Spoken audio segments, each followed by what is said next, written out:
안녕하십니까. 메신저 주스 김석입니다. 오늘 첫 순서는 서울도안교회 김영준 목사님, 고양 삼성교회 김현서 목사님, 부산항서교회 나혜천 목사님을 연결합니다. 지금 이 시간 바로 내 주위에 어떻게 하면 예수님 사랑을 전달하나?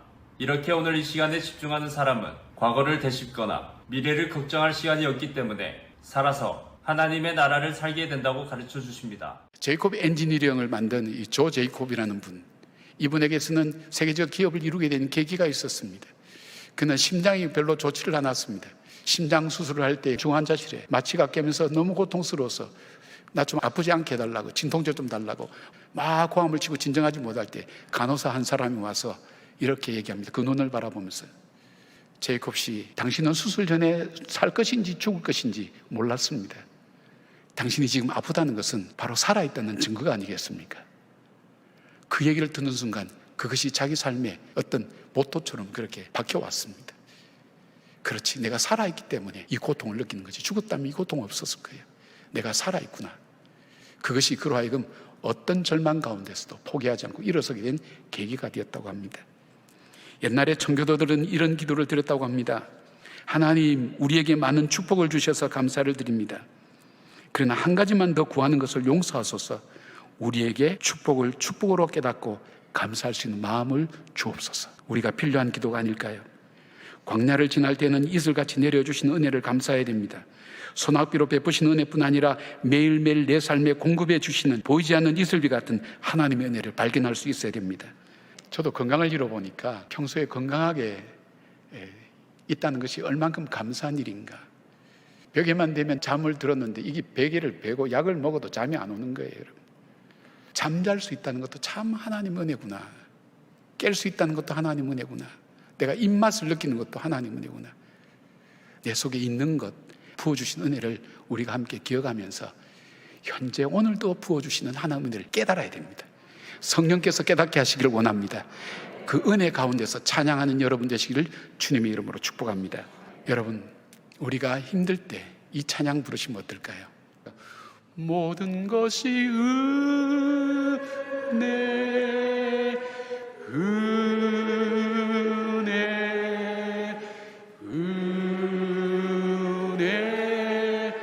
한없는 은혜, 내 삶에 당연한 것 하나도 없었던 것을, 모든 것이 은혜,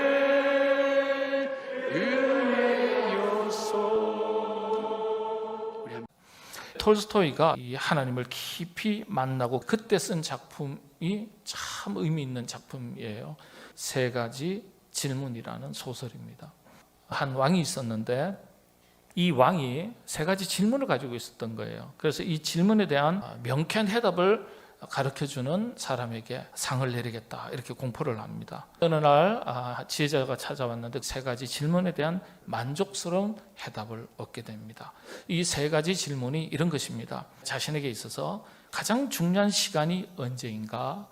또 두 번째 질문은 가장 중요한 사람이 누구인가? 그리고 세 번째는 내게 가장 중요한 일이 무엇인가? 지혜자가 어떻게 대답했냐 하면은, 왕이시여, 가장 중요한 시간은 바로 지금입니다.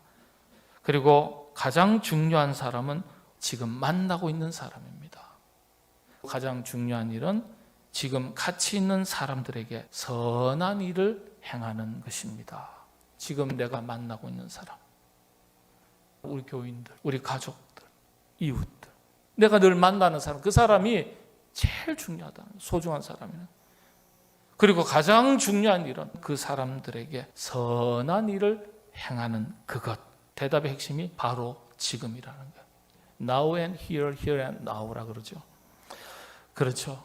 지금 여기를 놓치면 과거에 얽매여서 살아갈 수도 있고요, 미래만 바라보면서 허망하게 살아갈 수도 있습니다. 지금 여기 삶의 현장, 이 순간을 소중하게 생각해야 됩니다. 지금 내가 만나고 있는 사람을 소중하게 여겨야 되죠. 내가 맡고 있는 일을 소중한 일인 줄 알고, 지금 나에게 주어진 시간들이 소중한 줄 알고 선한 일에 우리의 시간을 사용할 줄 알아야 되는 것입니다. 톨스토이가 그 당시에 러시아 정교회에 대해서 소설 작품으로 은유적으로 비판을 했어요. 부패하거나 교조화된, 형식화된 그런 러시아 정교회를 비판한 것 때문에 러시아 정교회로부터 공격을 많이 받았어요. 하늘에 구름이 태양을 가려도 그 구름 너머에 여전히 태양이 빛나고 있음을 나는 믿는다. 시련과 고난이 있어도 그 고난 너머에 하나님이 여전히 계심을 나는 믿는다.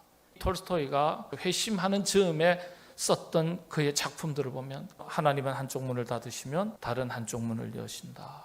그렇게 영적 깊이가 있어요. 우리나라 프로야구 선수 중에 이 국보 투수라는 별명을 가진 선수가 있죠. 선동열이라는 투수입니다.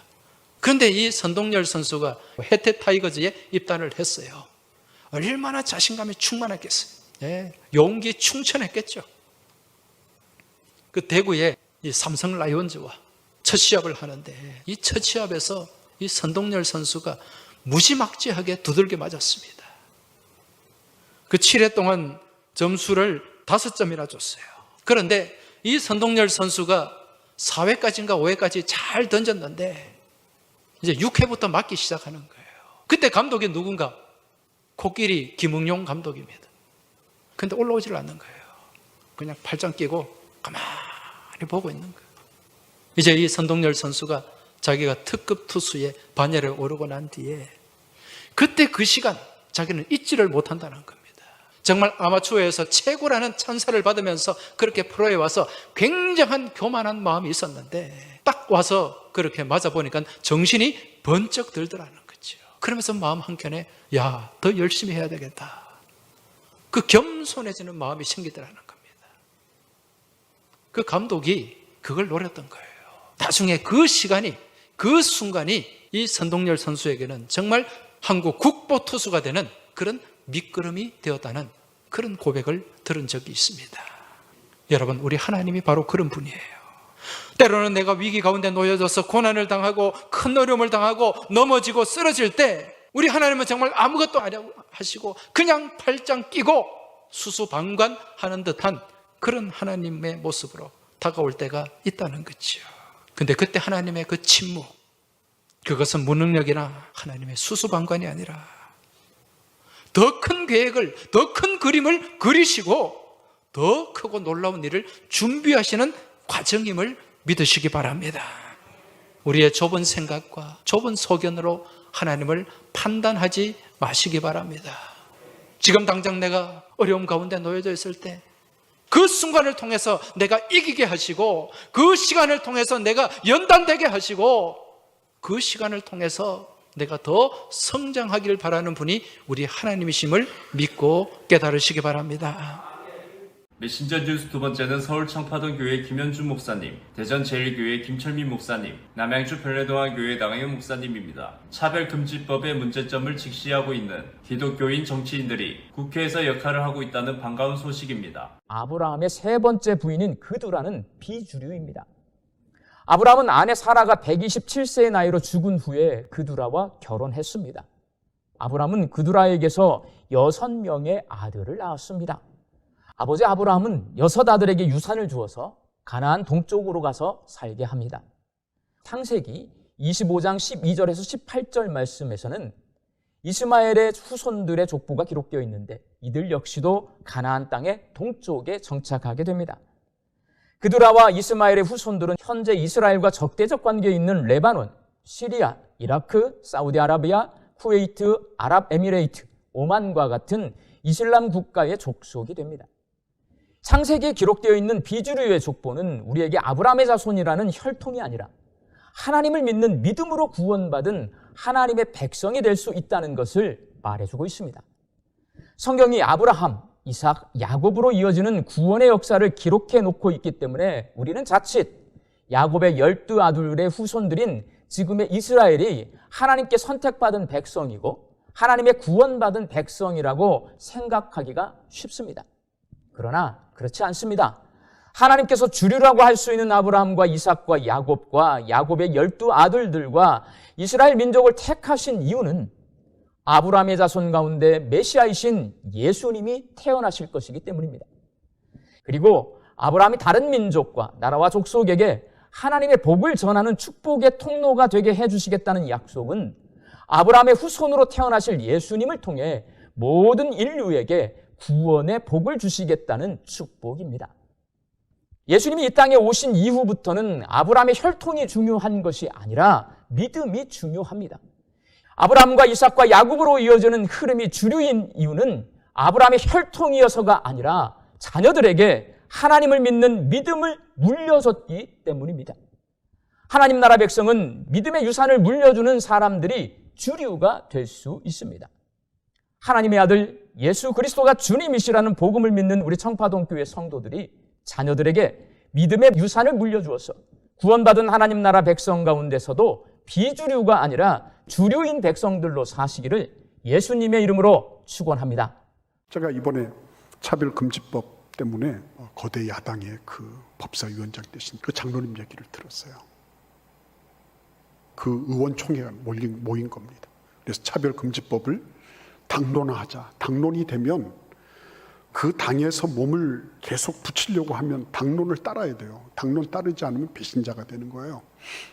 근데 차별금지법에 대해서 찬성 기류가 많은 거예요. 그래서 찬성하는 측에서 나와서 열심으로 제안 설명을 하고 사람들이 전부 그 솔깃해서 거기 가 있는 거예요. 근데 이 장로님이 나선 겁니다. 동료 의원 여러분들, 나는 차별금지법 이렇게 생각합니다. 그러면서 쭉 얘기를 한 거예요. 근데 제가 그런 얘기를 들을 때 무슨 생각을 했는 줄 압니까? 에스더를 생각했어요. 에스더가 왜 왕비가 됐을까요? 왜 수상궁 깊은 곳에 있으면서 최고 결정권자 바로 곁에 있는 그런 사람이 됐을까요? 나라 민족 구하라는 거 아니에요. 이분이 그걸 알았던 거죠. 내가 왜 이 국회의원 자리에 있어? 내가 왜 여기 법사위원장이야? 그렇다면 내가 이때 나가야 돼. 기회를 산 거예요. 그 기회에 입 딱 다물고 다수가 얘기해서 어떻게 하지 못했습니다. 이런 소리 한 거 아닙니다. 동료 의원들의 마음이 움직여졌습니다. 그래서 이번에도 이 우리 민생과 연관된 20개 우선적인 법률안을 쭉 뽑아놨더라고요. 거기 차별금지법은 없었습니다. 저는 그런 장면을 보면서 너무 하나님께 감사했어요. 이런 분들이 결국은 뭐예요? 나에게 주어진 그 자리에서 하나님의 뜻을 이루는 사람이에요. 오늘 우리의 삶 속에 하나님이 세월을 아끼라, 때가 악하니라. 그러므로 주의 뜻이 무엇인지 이해해라. 그래서 이 악한 세대 속에서 하나님의 뜻이 무엇인지를 밝혀내고 그거를 이행해 나가라. 그때 하나님께서 우리를 사용하셔서 그 영원한 나라와 연결되어 있는 그런 은혜와 축복을 다른 사람들에게도 전달해 주는 그런 놀라운 기회를 허락해 주시는 것입니다. 여호수아와 이스라엘 백성이 여리고를 점령할 때 이 라합이라는 인물이 등장하거든요. 이스라엘에서 여리고를 정복하기 위해서 몰래 정탐꾼들을 성 안으로 잠입시켜요. 근데 이 라합이라는 사람이 몰래 들어온 정탐꾼을 자기 집에 숨겨주고 그들이 위험에 빠졌을 때 돌봐주고 나중에 이스라엘 진영으로 안전하게 돌아갈 수 있도록 다 도와줍니다. 라합의 이러한 도움으로 이스라엘은 승리하고 여리고성을 얻을 수 있었어요. 지금 이 라합이라는 사람의 행동, 자기 민족을 배신하는 것이고 자기가 살고 있는 여리고성을 배신하는 겁니다. 그러나 여러분, 그가 왜 그렇게 했나요? 이 사람이 하나님이라는 분이 이스라엘을 이집트에서 구원하실 때 놀라운 기적과 역사를 행하셔서 이 노예들인 이스라엘이 이집트에서 해방되었다는 그 기적의 역사의 이야기를 전해 듣고 저 이스라엘에 믿는 하나님이 진짜 신이시구나, 나도 하나님을 믿어야 되겠다, 이런 믿음을 그가 갖고 있었던 것입니다. 핵심은 우리가 믿으면 믿음에 합당한 행함이 따라 나온다는 것이에요. 그런데 마귀는 우리가 믿는다고 하고 내가 그렇게 자신하더라도 그 믿음에서 나오는 실제적인 행동이 전혀 없도록, 그래서 믿음의 행함이 없는 죽은 믿음이 되도록 마귀가 그렇게 도전하고 역사한다는 것이에요. 그것이 마귀의 전략입니다. 여러분, 우리가 예수님을 나의 구원자로 믿으면 그 구원의 감격, 그 해방의 기쁨 때문에 어떤 행동이 가장 먼저 나오는가 하면 정말 마음을 다해서 나를 위해서 그런 십자가를 지신 예수님을 향해서 내가 뜻과 정성을 다해서 주님을 찬양하고 주님을 예배하고 주님을 사랑하는 행동이 나오게 된다는 것입니다. 마귀는 그 거룩한 믿음의 행동을 못하게 만들고 그래서 결국 우리의 믿음을 죽이고, 그래서 하나님께로부터 멀어지고 하나님으로부터 흘러나오는 모든 복을 못 받게 만들고 있던 복도 다 빼앗겨 버리게 만드는 것입니다. 예수님을 나의 죄를 용서해 주시고 속죄해 주신 나의 구원자로 믿게 되면 그 믿음으로부터 어떤 행동이 나오는가 하면 나도 다른 사람을 용서하고 다른 사람을 용납하고 그들을 사랑하는 그런 행동이 나오도록 되어 있어요. 그런데 예수님이 그런 은혜를 주셨다는 것을 믿으면서 다른 사람을 판단하고 정죄하고 상처 주고 미워하고 싸우고 그런 말과 행동이 나온다면 그것은 죽은 믿음이라는 것이죠. 마귀가 그게 목적인 거예요.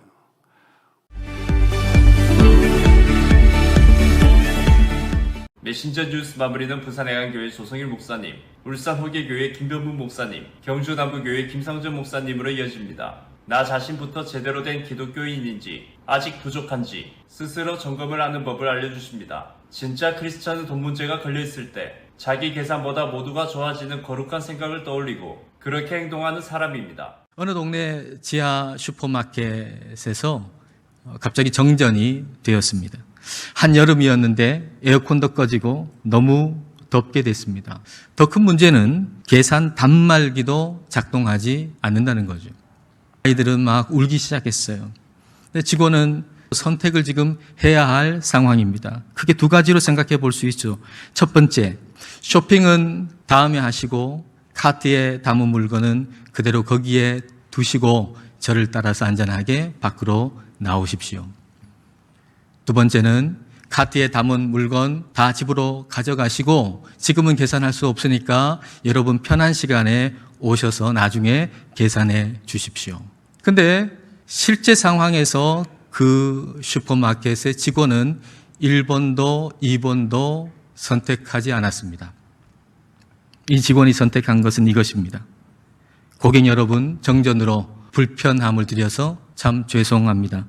전기가 언제 들어올지 알 수가 없습니다. 여러분이 카트에다가 담으신 물건은 그대로 집으로 가지고 가십시오.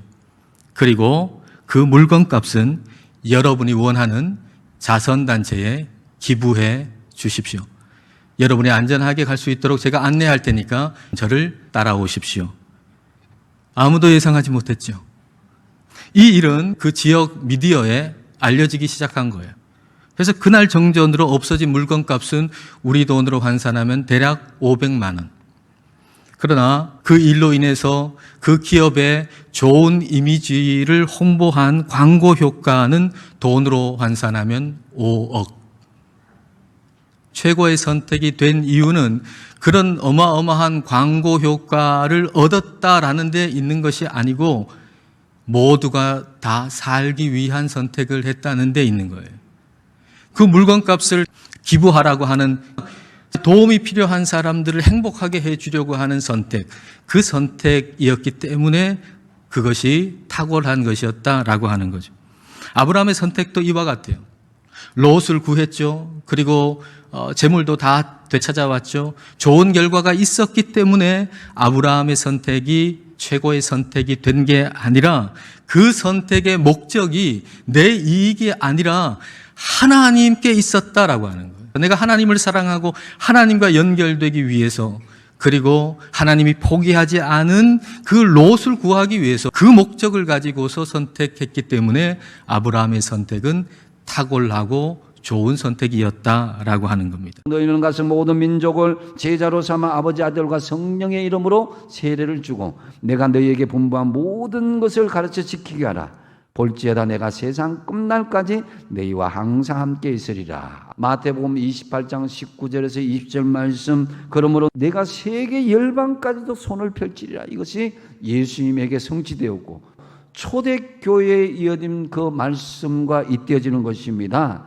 사도행전 1장 8절 같이 보겠습니다. 오직 성령이 너희에게 임하시면 너희가 권능을 받고 예루살렘과 온 유대와 사마리아와 땅끝까지 이르러 내 증인이 되리라 하시니라. 하나님께서 네가 열방을 향해서 편손을 보이리라고 그랬습니다. 그것이 바로 예루살렘과 온 유대와 사마리아와 땅끝까지 이르러 세계 열방까지 하나님의 복음이 성취되는 것을 예시하고 있습니다. 그래서 우리 자신으로부터 교회 공동체 그리고 세계 열방까지도 이루어지는 것이 하나님의 경영하심이라는 것을 보여주고 있습니다. 이를 위해서 저와 여러분을 불러주셨습니다.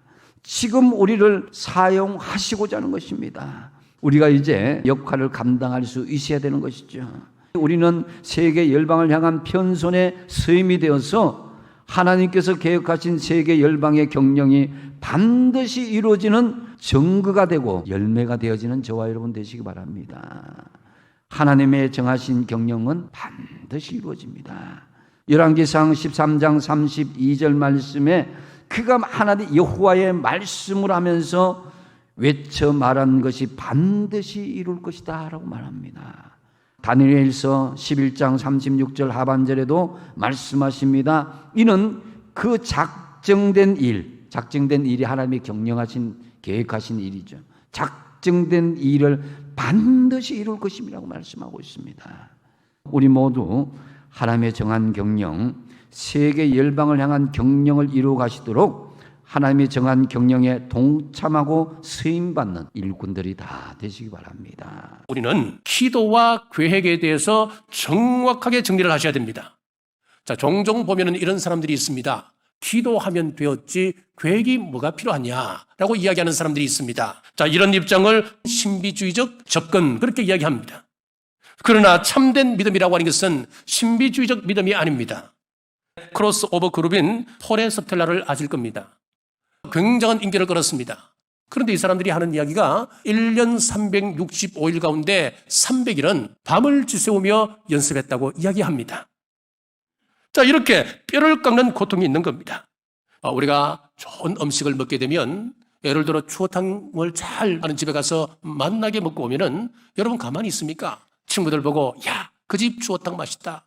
다음에 시간을 내면은 반드시 내가 대접할게. 선전하지 않습니까? 나를 죄인된 자리에서 구원하신 예수님의 피 묻은 복음, 내 생명을 구원해준 그 복음에 대해서 여러분들은 얼마만큼 전하고 계시는지요? 직장에서도 전념시키고 옆에 사는 이웃에게도 전념시키십시오. 느헤미야의 믿음은 전념성 있는 믿음이었습니다. 느헤미야의 격려에 백성들이 움직이기 시작했습니다. 백성들의 마음을 움직인 구체적인 요소가 있습니다. 우리가 당한 곤경은 너희도 보고 있는 바라. 예루살렘이 황폐하고 성문이 불탔으니 정확한 사실을 있는 그대로 말했습니다. 그런데 오늘날 세상은 거짓말을 가지고 사람들의 마음을 움직이고 선동하는 사람들이 참 많습니다. 정권을 잡으면 진실을 덮어두고 자기 유리한 대로 사건을 해석합니다. 조작도 합니다. 우리는 세상과 달라야 합니다. 신앙생활을 할 때에 내 눈으로 직접 보지 않고 내 귀로 직접 듣지 않은 그 말을 마치 사실인 양 말해서는 안 되는 것입니다. 거짓은 힘이 없습니다. 목사님들의 말씀 전체를 들으실 수 있도록 정보 링크해 두었습니다. 아직 메신저 뉴스 구독을 누르지 않은 시청자님이 계시면 지금 구독과 좋아요, 알림 설정까지 부탁드립니다. 다음 주까지 안녕히 계십시오. 메신저 뉴스 분석입니다.